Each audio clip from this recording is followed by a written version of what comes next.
Pertempuran sengit berlangsung di Konstantinovka dan Krasnohorivka. Ke arah ini, Angkatan Darat Rusia melanjutkan operasi ofensif.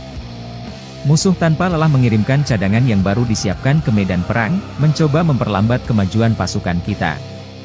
Prajurit Rusia dibantu untuk menghancurkan musuh dengan sistem penyembur api berat, Solnsepok, yang membakar posisi musuh dengan amunisi termobarik, demikian keterangan videonya. Konflik Rusia dan Ukraina memasuki tahun ketiga, belum ada tanda-tanda perdamaian dua kubu. Syarat perdamaian yang diajukan Presiden Rusia Vladimir Putin untuk melarang Ukraina gabung NATO ditolak mentah-mentah kubu Presiden Zelensky.